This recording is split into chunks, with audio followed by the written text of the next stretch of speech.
एक ऐसी रात जिसने पाकिस्तान को हिला कर रख दिया, एक ऐसा हमला जो इतिहास में दर्ज हो गया और एक ऐसा विद्रोह जिसने बता दिया कि बलूचिस्तान अब पाकिस्तान के हाथ से फिसल चुका है। सुबह के ठीक 9 बजे के आसपास का वक्त जाफर एक्सप्रेस ने क्वेटा से पेशावर के लिए अपनी यात्रा शुरू करी। मीडिया रिपोर्ट्स के हवाले से अगर मैं आपको बताऊं तो 500 यात्रियों से भरी इस ट्रेन में कई आम नागरिक थे, लेकिन इनमें छिपे थे पाकिस्तान की सेना और खुफिया एजेंसियों के लोग। किसी को पता नहीं था कि कुछ ही घंटों के बाद इस ट्रेन की तकदीर बदलने वाली थी। बलूचिस्तान के बीहड़ पहाड़ों में टनल नंबर 8 के पास अचानक गोलियों की आवाज गूंज उठी। एक खतरनाक हमला, एक प्लानिंग के तहत किया हुआ अटैक। बलोच लिबरेशन आर्मी ने रेलवे ट्रैक उड़ा दिया। जाफर एक्सप्रेस रुक चुकी थी और अगले ही पल पूरी ट्रेन हाईजैक हो गई। 20 पाकिस्तानी सैनिक मारे जा चुके थे। 182 लोगों को बंदी बना लिया गया था और इनमें से 100 से ज्यादा थे पाकिस्तान के सैनिक और जासूस। एक बयान में बीएलए ने पाकिस्तान को खुलेआम चेतावनी दी, अगर पाक सेना ने किसी भी तरह का हस्तक्षेप किया तो बंधकों की जान की कोई गारंटी नहीं होगी। यह सिर्फ एक ट्रेन हाईजैक नहीं था, बल्कि यह था एक ऐलान। बलूचिस्तान ने बता दिया था कि अब वो पाकिस्तान से अलग होने की कगार पर है। इस हमले ने न सिर्फ शहबाज सरकार बल्कि पूरी पाकिस्तानी सेना को झकझोर कर रख दिया, क्योंकि जाफर एक्सप्रेस की यह घटना सिर्फ एक वारदात नहीं थी, बल्कि यह बलूचिस्तान की आजादी के संघर्ष का सबसे बड़ा कदम था। मगर क्या पाकिस्तानी सेना अपनी सेना के जरिए ही इस बंधक के जो संकट है उसको सुलझा पाएगी, या फिर बलूचिस्तान इस हमले के साथ ही आजादी की नई राह पर निकल चुका है? इस कहानी में आगे जो आपको बताने में वाला हूं वो सुनकर आपके होश उड़ जाएंगे, क्योंकि ये कहानी पाकिस्तान के भविष्य को हमेशा के लिए बदल सकती है। पाकिस्तान में आतंकियों ने ट्रेन हाईजैक कर 182 यात्रियों को बंधक बना लिया है। इसके पीछे बलोच लिबरेशन आर्मी यानी कि बीएलए का हाथ होने का दावा किया जा रहा है। बलोच लिबरेशन आर्मी संगठन ने दावा किया है कि उसने क्वेटा से पेशावर जा रही जाफर एक्सप्रेस को बोलान में हाईजैक कर लिया है और 182 लोग उसके कब्जे में हैं। इतने ही नहीं, ये पहली बार नहीं है कि जब बीएलए ने पाकिस्तान की नाक में दम कर रखा हो। इससे पहले भी कई ऐसे मामले आए, कई ऐसी खबरें आई जब बीएलए ने पाकिस्तान में कई हमले किए। बलोच लिबरेशन आर्मी एक वैसे विद्रोही और सशस्त्र अलगाववादी संगठन है जो पाकिस्तान के बलूचिस्तान प्रांत में लंबे वक्त से एक्टिव है। अफगानिस्तान से सटे हुए इस प्रांत के लोगों का मानना है कि उन्हें संसाधनों का लाभ नहीं मिल रहा। बलूचिस्तान की स्वतंत्रता और वहां के संसाधनों पर बलोच लोगों का अधिकार स्थापित किया जा सके, इसे आतंकवादी संगठन माना जाता है और ये मुख्य रूप से पाकिस्तानी सेना, सरकारी प्रतिष्ठानों और चीनी निवेश परियोजनाओं, विशेष रूप से सीपीईसी पर हमले करता है। पाकिस्तान ने साल 2006 में ही बीएलए को एक आतंकी गुट कह दिया था। इसके अलावा बलोच रिपब्लिकन आर्मी और लश्कर बलूचिस्तान जैसे कई गुट हैं जो बलूचिस्तान की आज़ादी की मांग कर रहे हैं। 1947 में यानी कि सन 47 में जब पाकिस्तान बना तब बलूचिस्तान एक स्वतंत्र रियासत थी, लेकिन 1948 में पाकिस्तान ने इसे बलपूर्वक अपने में शामिल कर लिया था। बलूचिस्तान के लोग अपनी राजनीतिक और सांस्कृतिक पहचान को लेकर संघर्ष कर रहे थे। 1970 के दशक में बलोच राष्ट्रवादियों ने कई बार पाकिस्तान से अलग होने की कोशिश की। पाकिस्तान ने 1970 में एक बड़ा सैन्य अभियान चलाया और कई बलोच नेताओं समुदायों को प्रताड़ित किया था। तब कई बलोच ग्रुप ने सशस्त्र विद्रोह का रास्ता चुना। कहा जाता है कि 1970 में पाकिस्तानी सेना के उत्पीड़न के बाद बलोच नेता मीर हबत खान मारी और उनके बेटे नवाब खैर बख्श मारी ने बलोच लिबरेशन आर्मी यानी कि बीएलए की स्थापना की थी। साल 2000 के बाद बीएलए ने सशस्त्र संघर्ष शुरू किया जो अब तक जारी है। 2018 के बाद से बीएलए पाकिस्तान में लगातार आत्मघाती हमलों को अंजाम दे रहा है। 2000 के बाद से बीएलए ने पाकिस्तान में एक के बाद एक कई बार बड़ी चोट पहुंचाई है। वर्तमान में बीएलए पाकिस्तान के लिए सबसे बड़ा आंतरिक सुरक्षा का खतरा बना हुआ है। इस संगठन में चीन के सीपीईसी प्रोजेक्ट पर सीधा हमला करता है, जो कई बार पाकिस्तान और चीन के रिश्तों में तनाव की वजह भी बनता है। 2015 में कुछ बंदूकधारियों ने तुर्बत के पास मजदूरों के एक कैंप पर अटैक कर 20 लोगों को मार दिया था, जो सभी पंजाब और सिंध से थे। वहीं 2018 में नवंबर में कराची के क्लिफ्टन में चीनी दूतावास पर हमला करके 1 घंटे तक चली गोलीबारी में 4 लोगों की मौत हुई थी। वहीं 2019 में ग्वादर के पर्ल कॉन्टिनेंटल होटल पर हमला हुआ था, जहां सीपीसी से जुड़े चीनी अधिकारी ठहरे हुए थे।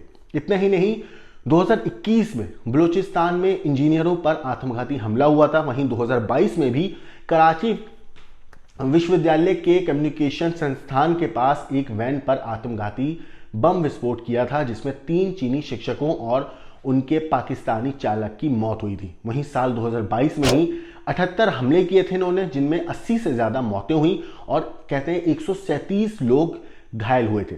वहीं 2023 अक्टूबर में कैच जिले में ये 6 पंजाबी मजदूरों को मार दिया गया था, जिसे खुद स्थानीय अधिकारियों ने टारगेट किलिंग माना था। इतना ही नहीं, 2024 अप्रैल में बलूचिस्तान ने नौशकी शहर के पास आतंकवादियों ने पंजाबी यात्रियों के पहचान पत्र की जांच करने के बाद गोली मारकर उनका कत्ल कर दिया था। वहीं साल 2024 में नवंबर में पाकिस्तान के क्वेटा में रेलवे स्टेशन के अंदर जोरदार धमाका किया गया था, जिसमें पाकिस्तानी सेना के 14 सैनिक समेत तकरीबन 24 लोगों की मौत हुई थी।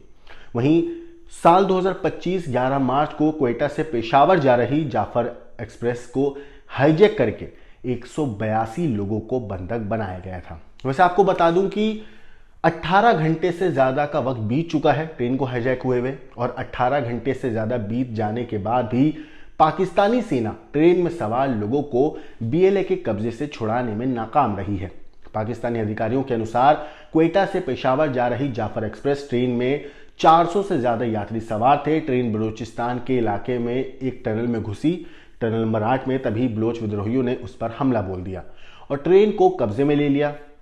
बलोच सशस्त्र विद्रोहियों के कब्जे में अभी तकरीबन रिपोर्ट्स के हवाले से 214 बंधक बताए जा रहे हैं। ट्रेन हाईजैक की घटना के बाद पाकिस्तान आर्मी ने बंधकों को छुड़ाने के लिए अभियान शुरू किया।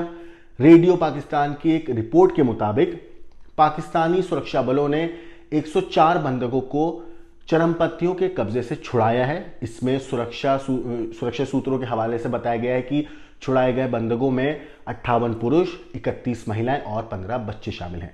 इसमें 16 बलूच चरमपंथियों को भी मारे जाने का दावा किया गया है इस रिपोर्ट में। हालांकि बलोच लिबरेशन आर्मी ने बयान जारी करके कहा है कि पाकिस्तानी आर्मी के बंधकों को छुड़ाने के दावे का खंडन करते हैं और इसे पाकिस्तान का एक प्रोपेगेंडा बताया। वहीं बीएलए ने इसमें यह भी कहा है कि महिलाओं और बच्चों को उसकी तरफ से छोड़ा गया है क्योंकि वो अंतर्राष्ट्रीय नियमों का पालन करते हैं।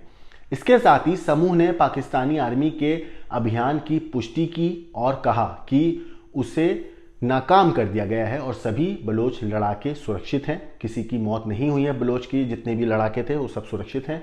बीएलए ने यह भी दावा किया है कि जब बंधकों में ज़्यादातर पाकिस्तानी सुरक्षा बलों के जवान हैं, समूह ने पाकिस्तानी सेना की तरफ से की गई कार्रवाई को गैर जिम्मेदाराना हरकत बताया है और कहा है कि पाकिस्तानी आर्मी बंधकों को लेकर किसी भी गंभीर चर्चा के लिए तैयार नहीं है।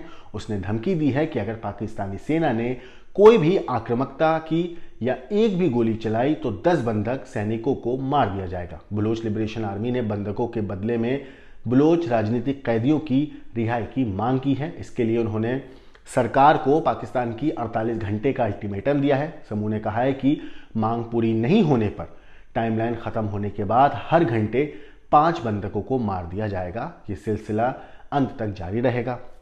बलूचिस्तान पोस्ट ने बीएलए के हवाले से बताया है कि समूह के कब्जे में अभी तकरीबन, जब तक हम ये वीडियो रिकॉर्ड कर रहे हैं तब तक 214 बंधक हैं। वैसे अगर बात करें कि बलूचिस्तान लिबरेशन आर्मी को क्या चाहिए, अगर उनकी बेसिक डिमांड की हम बात करें तो आपको बता दूं कि बलूचिस्तान के लोगों का मानना है कि भारत पाकिस्तान बंटवारे के वक्त उन्हें जबरदस्ती पाकिस्तान में शामिल किया गया, जबकि वो खुद को एक आज़ाद मुल्क के तौर पर देखना चाहते थे। ऐसा नहीं हो सका, इसलिए इस प्रांत के लोगों का पाकिस्तान की सरकार और वहां की सेना के साथ संघर्ष चलता रहा है और वो आज भी बरकरार है।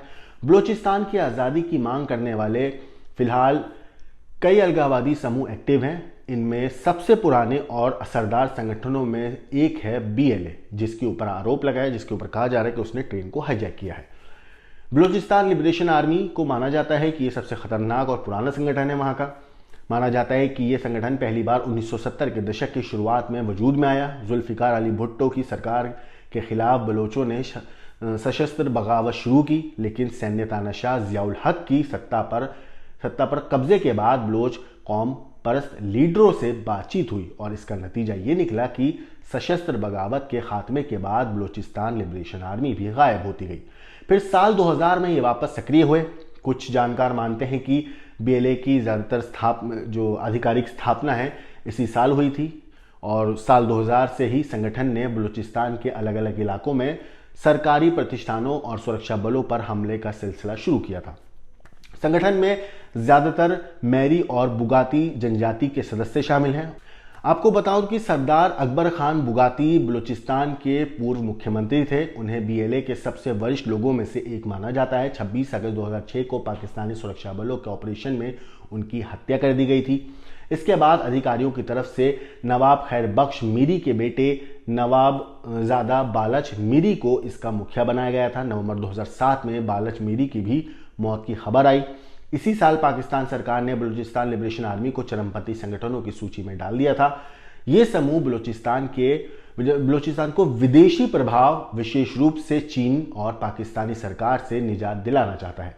बीएलए का मानना है कि बलूचिस्तान के संसाधनों पर पहला हक उनका ही है, ना कि किसी बाहर के व्यक्ति का। और इसी चीज़ को लेकर उन लोगों की जो जंग है वो काफ़ी लंबे वक्त से चलती भी आ रही है। फिलहाल इस ट्रेन हाईजैक के ऊपर आपकी जो कुछ राय है, आपको जो भी कहना है, हमें कमेंट करके ज़रूर बताइएगा। बाकी देश और दुनिया की क्राइम की खबरों के लिए देखते रहिए क्राइम तक।